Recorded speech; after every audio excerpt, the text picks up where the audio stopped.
سے ہو سکتی ہے. ترقی صرف یہ نہیں ہے کہ آپ خدا کو پیسے دے رہے ہیں تو آپ کو پیسے ہی ملیں.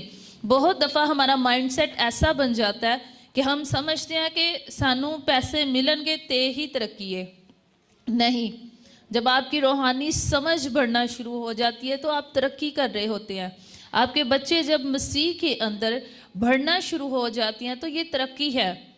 ہو سکتا ہے آپ کی فیملی پر جو نسلی لعنتیں تھی خدا ان کو ختم کرے. ہو سکتا ہے آپ کی جو دوائیا زندگی ہے خدا اس کے لیول کو انکریز کر دے. یہ ترقی ہے مسیح کے اندر.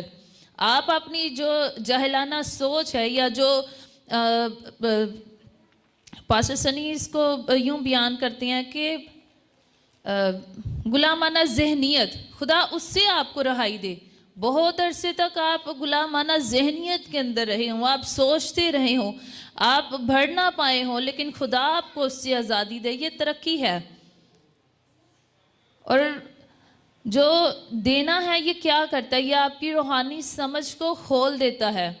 یہ آپ کا جو دینے کا نظریہ ہے اس کو بدل دیتا ہے. یہ آپ کی ترجیحات کو بدلتا ہے. ہو سکتا ہے کہ پہلے آپ کی ترجیحات اس طرح سے رہی ہوں کہ میں اپنے بچیاں دی فیس دینی ہے، اے بھی کام میں، اے بھی کام میں، اے بھی کام میں. لیکن جب آپ خداوند کو دینے شروع کرتے ہیں تو آپ کی ترجیحات بدل جاتی ہیں. پھر انسان کے دل میں یہ آتا ہے کہ مسیح کا کام کرنا میرے لیے اولین ترجیح. اور آپ کا ہدیہ کیا کرتا ہے؟ آپ کا ہدیہ بڑے بڑے کام کرتا ہے. آپ کے ہدیہ کے وسیلہ سے خدا آپ کی نہ صرف زندگیوں کے اندر، آپ کے خاندانوں کے اندر کام کرتا ہے. آمین. اور کلام لکھے کہ کوئی واجبی خرچ سے بھی دریغ کرتا ہے پر تو بھی کنگال ہے. واجبی خرچ کا مطلب ہے کہ جو لازم ہے، جو آپ نے لازمی دینا، جو حتمی ہے، جو اس سے دریغ کرتا ہے، یعنی کہ جو اپنے ہاتھ کو باز رکھتا ہے، اپنی مٹھی کو روک لیتا ہے، بند کر لیتا ہے، دیتا نہیں ہے. کئی لوگوں کی جب سیلری میں ترقی ہو جاتی ہے تو وہ پھر دائیں کی دینا چھوڑ دیتی ہیں. کہتے کہ نہیں ہون تے دولت ود گئی ہے تو ہون ہی تے کٹھے کرن دا ٹائم ہے. کلام لکھے کہ وہ کنگال ہو جاتا ہے. اور ہم ملاکی 3:8 میں دیکھتے ہیں خداوند کہتا ہے کہ تم نے مجھے ٹھگا ہے، بلکہ ساری قوم نے مجھے ٹھگا ہے. کس میں؟ دائیں اور ہدیوں میں ٹھگا ہے. جب آپ خدا کا حصہ کھاتے ہیں تو آپ ٹھگ ہیں. اور کلام میں لکھا ہے کہ جو دریغ کرتا ہے، جو اپنے ہاتھ کو باز رکھتا ہے، وہ کنگال ہو جاتا ہے. اور جب ہم اپنے ہدیوں کو باز رکھتے ہیں تو اس کا نتیجہ کچھ اس طرح سے بھی نکلتا ہے. لوکا 12واں باب اور اس کی 16ویں آیت کے اندر جب ایک آدمی تھا جو رچ تھا، امیر تھا، اس نے کہا کہ اب میرے ہاں بہت فصل ہوئی ہے اور بھر رکھنے کی جگہ نہیں ہے، تو میں کیا کروں گا؟ جو کوٹھیاں میں نے بنائی تھی میں ان کو ڈھاؤں گا، ان کی جگہ بڑی کوٹھیاں تعمیر کروں گا اور ان میں اپنا سارا مال بھر کے رکھوں گا. اور میں اپنی جان سے کہوں گا خوش رہ، کھا پی، موج کر. لیکن خداوند نے کہا کہ آج ہی تیری جان تجھ سے طلب کر لی جائے گی، اور جو تو نے جمع کیا یہ کس کام آئے گا؟ یہ کس کے کام؟ جو اس نے جمع کیا تھا، جو اس نے بھر رکھا تھا. خدا کہتا ہے اب وہ کس کے کام آئے گا؟ اب تو تیری جان آج رات طلب کر لی جائے گی. اور کلام میں لکھا ہے کہ ایسا ہی وہ شخص ہے جو زمین پر اپنا خزانہ جمع کرتا ہے، اپنا مال جمع کرتا ہے، لیکن خداوند کے حضور وہ دولت مند نہیں ہے. جو شخص اپنے ہاتھ کو باز رکھتا ہے، جو روک رکھتا ہے، اور کنگال شخص ہے، وہ خدا کے حضور دولت مند نہیں ہے. کلام میں لکھے کہ اپنا خزانہ آسمان پر جمع کرو، جہاں نہ چور نقب لگاتے ہیں نہ چراتے ہیں. اور کلام میں پھر ایک آیت لکھی ہے، لکھا ہے کہ کیونکہ جہاں تمہارا مال ہے وہاں پر کیا لگا رہے گا؟ تمہارا دل بھی لگا رہے گا. تو جتھے دل لگیا رہندا ہے نا، او بڑی اہم جگہ ہے. یاد کرے جب سمسون نے دلیلہ کے ساتھ دل لگایا تو انجام کیا ہوا؟ دلیلہ اس سے پوچھتی رہی کیا راز ہے تیری طاقت کا، مجھے بتا، مجھے بتا. اس نے جب اس کو زیادہ مجبور کیا، اس نے پہلے 2-3 دفعہ تو اس کو بتایا کہ اگر تو اس طرح سے کرے گی تو میری جو طاقت ہے وہ ختم ہو جائے گی. تیسری دفعہ جب اس نے دلیلہ نے اس سے پوچھا نا، اس نے بتا ہی دیا، کیونکہ دلیلہ نے اس کو مجبور کیا. سمسون کا دل لگا ہوا تھا اس کے ساتھ. تو پھر دلیلہ نے جو وال کٹائے تو ساری طاقت جاندی رہی. تھا خداوند کا نذیر، خود تھا چنا ہوا. تو کیا ہوتا ہے جہاں پر دل لگا ہوتا ہے نا وہ جگہ بڑی اہم ہے. جب سلیمان نے غیر عورتوں کے ساتھ اپنا دل لگایا نا تو اس کی بادشاہی بٹ گئی. جہاں پر دل لگا ہوتا ہے نا وہ جگہ بڑی اہم ہوتی ہے، بڑی چوز کرنے والی ہوتی ہے کہ دل لگا کتھے وے. غلط لوگوں نا جو دل لگ پہ نا تو پھر انسان نقصان اٹھاندہ ہے. تو پھر جب دل آسمان پر لگا ہے، خدا کے ساتھ لگا ہے نا، تو آپ کا خزانہ وہاں پر جمع ہو رہا ہے.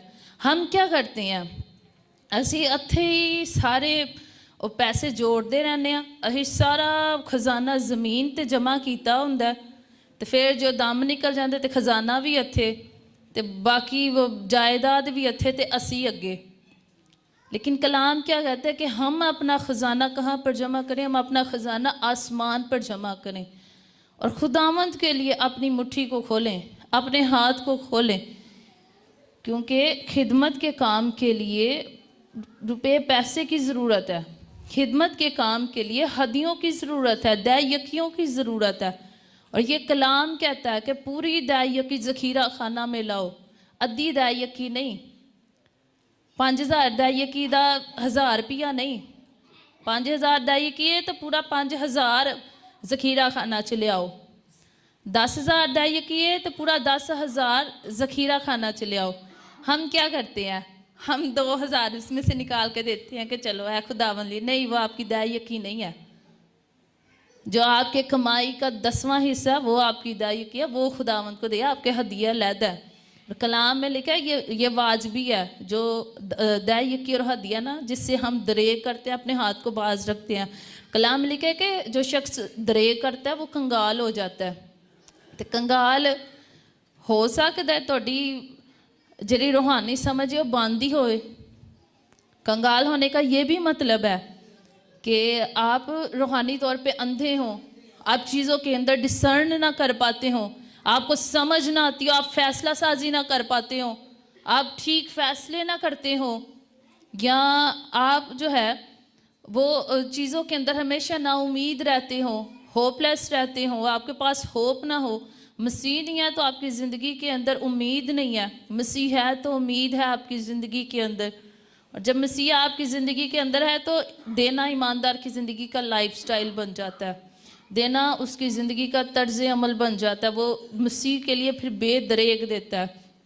تو وہ 3 مجوسی جو تحفے لائے تھے ان میں پہلا تو سونا تھا، پھر مر تھا اور پھر لبان تھا. سونا آپ کو پتہ ہے قیمتی دھات ہے جو نہایت قیمتی ہے، اور اب وقت کے ساتھ اس کی قیمت زیادہ ہوتی جاتی ہے. 1 تولہ کے حساب سے کتنے وہ ہزاروں کے اندر وہ ہوتا ہے. تو جو مجوسی تھے جب یسوع پیدا ہوا تو یسوع کے لیے وہ سونا لے کر آئے. اب یہ نہیں پتا کہ کتنی زیادہ مقدار میں لائے، لیکن کلام میں لکھا ہے کہ وہ سونا لے کے آئے. اور جو مر اور جو لبان تھا، لبان کا جو پرانے عہد نامہ میں اس کا جو ذکر ہوا ہے، یہ قربانی کے طور پر خدا کی حضوری میں چڑھایا جاتا تھا. جب یہ جلایا جاتا تھا تو خدا اس کی راحت انگیز خوشبو لیتا تھا اور یہ نہایت قیمتی تھا. جو مر اور لبان تھے ان کی قیمتیں سونے سے بھی زیادہ تھیں جو مجوسی یسوع کے لیے لے کر آئے تھے. اور پرانے عہد نامہ میں خروج اس کا 30واں باب احبار 2 باب اور اس کی 2 آیت میں جو لبان ہے وہ ہارون نے جلایا تھا قربانی کے طور پر، آفرنگ کے طور پر، ہدیے کے طور پر خداوند کی حضوری میں. اور جو مر ہے یہ ایک طرح کا تیل ہے، اور اس کا ذکر ہمیں پہلی دفعہ کلام میں ملتا ہے خروج اس کا 30واں باب اور اس کی 23ویں آیت میں، جہاں پر خدا نے کہا کہ ایک خاص طرح کا تیل تیار کیا جائے جس کے اندر مر ہو، جس کے اندر خوشبودار مسالے ہوں، جس میں زیتون کا تیل ہو، جس میں اور چیزیں ہوں. خدا نے ساری لسٹ بتائی اور خدا نے کہا کہ اس تیل سے خیمہ اجتماع کو مسح کیا جائے، عہد کے صندوق کو مسح کیا جائے، اس تیل سے میز کو، برتنوں کو، کرسیوں کو، پھر ہارون کو، اس کے بیٹوں کو. اور یہ تیل مقدس ہے اور اس تیل کو کوئی شخص اپنے بدن پر نہ لگائے. اور اس کی جو ترکیب ہے جس طرح سے یہ بنایا گیا، کوئی اور شخص اس کی ترکیب سے بھی کوئی تیل نہ بنائے، کیونکہ یہ مقدس ہے اور یہ خداوند کے لیے ہے.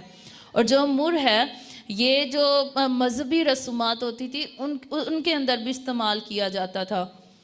اور جب مجوسی مر اور لبان لے کر آئے تو انہوں نے اس بات کا اظہار کیا کہ یہ خداوند ہے. یسوع مسیح جو بچے کے روپ میں جس نے جنم لیا ہی از دا ہائی پریسٹ، یہ سردار کاہن ہے اور یہ بادشاہ ہے. یہ اس بات کی طرف اعلان تھا. اور قیمتی تحفے، ان کی قیمت مر اور لبان کی سونے سے بھی زیادہ تھی. اولدو سونا بھی ایک مجوسی لے کر آیا تھا، لیکن یہ سونے کے برابر اور اس سے زیادہ قیمت تھی. اور یہ خداوند کے لیے اچھے تحفے لے کر آئے، قیمتی تحفے. تو آج غور کریں کہ ہم خداوند کے لیے کیسے تحفے پیش کرتے ہیں. ایمانداراں دا ایک بہانہ ہمیشہ رہتا ہے کہ ساڈے کو ہے پیسے نہیں. آپ کے پاس ہمیشہ دینے کے لیے کچھ نہ کچھ موجود رہتا ہے. خدا نے ایمانداروں کو بلیس کیا ہوا ہے، انہاں کو دین لی ہمیشہ کچھ نہ کچھ انہاں دی پوکٹ دے وچ موجود ہوندا ہے. لیکن بہانے بازی جو ہے نا یہ اچھی نہیں ہے.